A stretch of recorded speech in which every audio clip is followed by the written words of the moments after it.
Hey guys, welcome back to the Cult Classic Kids Show, and today we're going to be talking about the extended cut of Halloween Kills.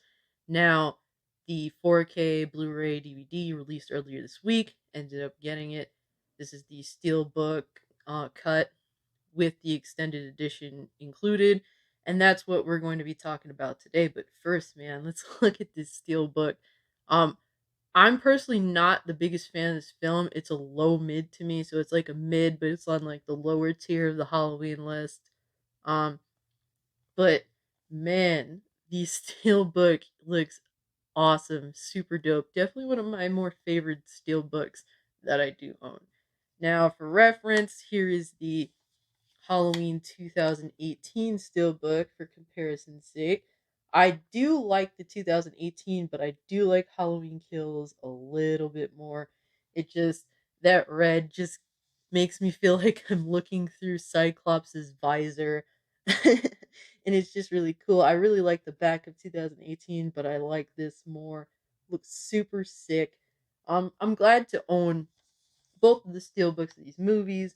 If you guys don't know, I'm a pretty long time fan of Halloween. I've been watching since I was 4 years old. My mom introduced the original Halloween to me because it's probably her favorite film of all time. It's definitely in like her top three. And I ended up watching it when I was 4. I was absolutely horrified of this man right here, but also extremely intrigued. Halloween films are films that I watch multiple times every year, primarily the original. And so I have a long appreciation and love for this franchise, even for some of the more disliked um, Halloween films. But man, I just saw the extended cut this Saturday night, and I have some thoughts on it in general. I know that a lot of you guys that are subscribed to me subscribe because of my Halloween videos. I'm not going to review Halloween Kills in this video. I will link my review in the description below. So we're not going to do any reviews, just going to discuss the content in the extended cut and how I feel about it personally. But one thing I do want to say, John Carpenter's score, along with his son and I believe his nephew, makes is the primary thing that makes me want to rewatch the film. Honestly, everything else is kind of either it's okay or I don't like it. But the score is like one of the best of all the Halloween films. It's definitely really high up there. Watching it again, it's like, damn, this shit is so good. I wish liked the rest of the movie as much as I liked the score. But guys, let's get into the content. This is going to be spoilers, just so you know. But so we're gonna start off with the flashback scene. They added an extra scene to the flashback scene that is completely nostalgia based, which I'm iffy on. I feel like 2018 was super nostalgia based, and to me that was it's like what it was leaning on. And I feel like Halloween Kills kind of does the same thing, but it wasn't bad. So basically, in a scene where Lonnie's walking home, there's an extra scene in which Michael is stalking him, standing right beside a bush, in which Michael turns and walks behind the bush.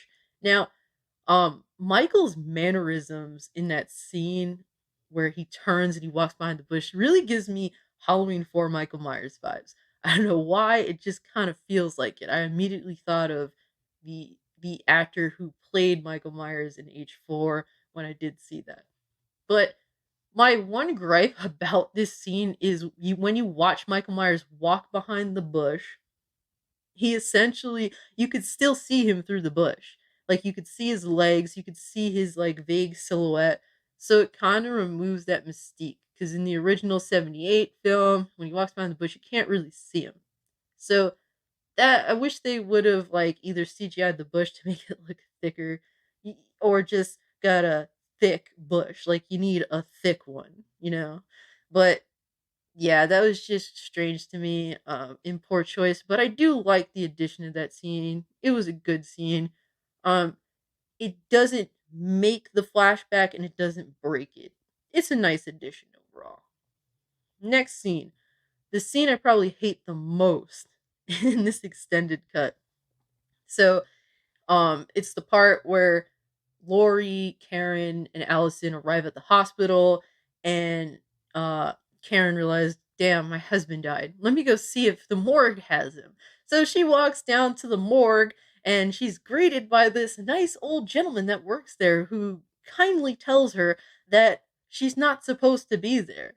And then she's like, well, my husband died. I'm wondering if he's here. And then the old dude's just like, you're not supposed to be here.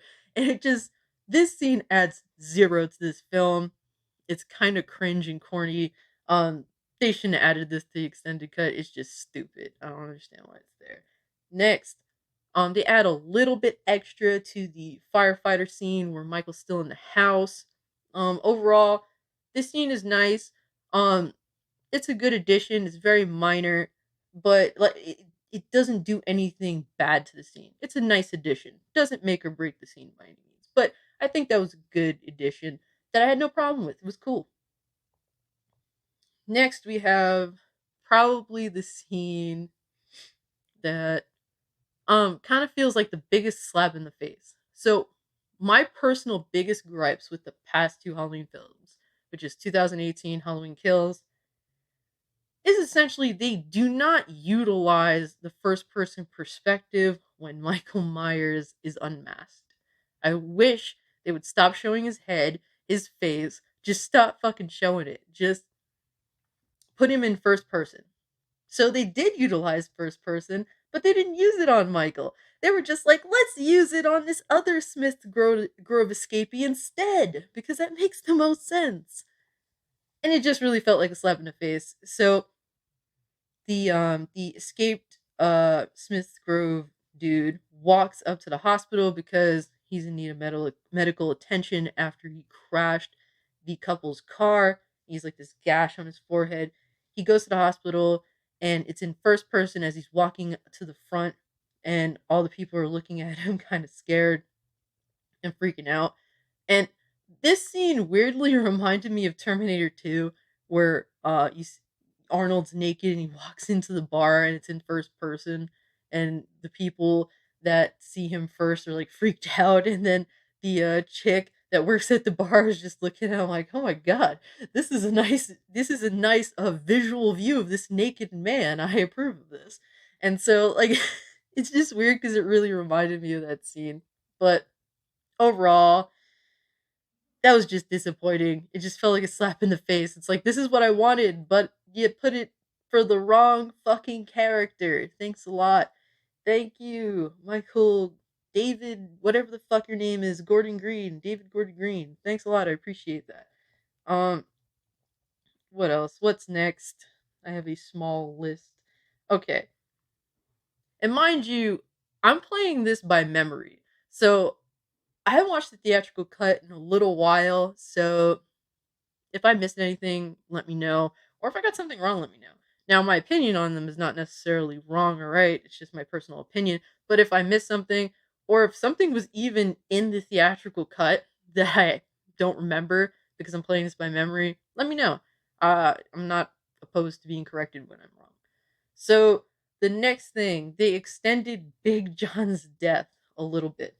The part where Michael's squeezing his thumbs into Big John's eye sockets, that's extended a little more. It made me feel a little like extra squeamish, but it also looked kind of like goofy when his eyeballs come out.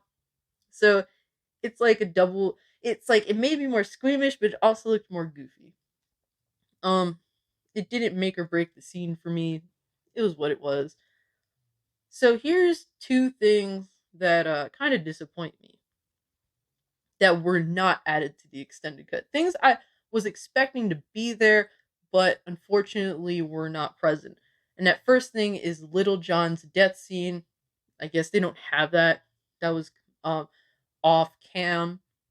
I think it's disappointing because I felt like they could have did something. I believe he got stabbed in the neck and in the abdomen. So I thought it would have been cool if they would have just shown like Michael stabbing him in the abdomen, like up against the wall or some shit, and he's struggling, and then Michael just slams the knife in his neck. Like I thought that would be really fucking sick. To show like more aggression because I actually like um when Michael gets like really aggressive, like he's putting all of his force into something.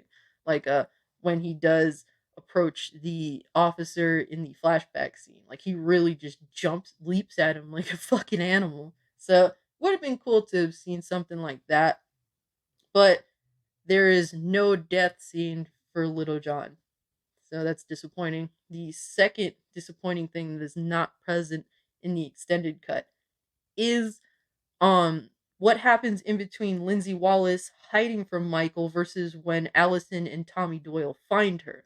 Because when they find her, she looks a little more fucked up than when we saw before. So I'm wondering if there was something that was in between those scenes that plays out to like fuck Lindsay Wallace up a little extra, but there is no addition of that whatsoever. That was pretty disappointing to me. I was expecting something to be added there. Unfortunately, there was not. So that sucks. I really liked Lindsay Wallace in this movie. She's probably the only character I like. I'm glad that she lived. But the next thing, um, let me see. The street fight. Michael got to do more. He was slashing at people a little more. Um, Also, there's an extension to Tommy Doyle's death, which like he gets. So basically, Michael picks up the bat and smashes it. It's smashed, and it has like a point on it now.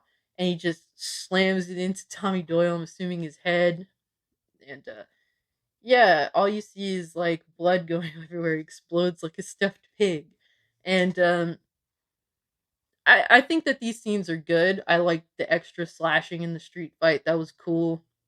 Tommy Doyle's death. He made some really goofy ass looking faces, and yeah, I guess you don't get to see Michael slam the bat into Tommy Doyle's head, but what are you gonna do? It was an okay addition. I liked the slashing street fight a little bit more than Tommy Doyle's death, but it was cool. I approve of that. Good additions overall. And then lastly, um, we get into the ending. The ending is indeed extended. So we're at the part where Michael kills Karen, slashes her the fuck up psycho style. She falls to the ground, camera's on her face. Camera moves down to her abdomen, in which her cellular device, her cell phone, is on the floor ringing. Lori's calling her. Funny enough, this is so weird because Michael answers the fucking cell phone. And it's like, this is interesting. Michael's been in Smith's Grove for like 40 years. Knows how to answer a cell phone. Not bad. Mike catches on pretty quick. Not with just driving, apparently. Also with technology in general. Okay. So he answers the phone, and all Lori can hear is his breathing. And the next thing she says is, Michael, I'm coming for you. Like, super serious. She knows that her daughter is dead, and she's ready to fucking fight. So she drops the phone. It's one of those wall phones, like old school wall phones. It's hanging from the line, dangling from the line, and you could still hear Michael breathing on the line. Um, Lori walks away. She goes to grab the knife that Allison left her, the big ass knife, and she starts walking through the hospital with it as people are passing her, and she's ready to go fight. So I feel like this ending, I do like this ending more than the theatrical cut's ending because the theatrical cut felt really cheap. It kind of felt more like a TV show than an actual like cinema ending. It just felt really stupid. Like Karen just gets killed and then it cuts to the end. It's like a TV show where something like crazy happens in the last 30 seconds and then it just cuts. And you have to wait till next week to basically catch up and talk about that whole situation or address that situation. So um, basically, the murder of Karen takes place and we get a little more after that, which kind of addresses that a little bit. So it at least feels like a finished ending as opposed to an unfinished ending. So I approve of that. I think that was a good addition. Really weird that Michael answers his cell phone, but it was more like entertaining than anything else.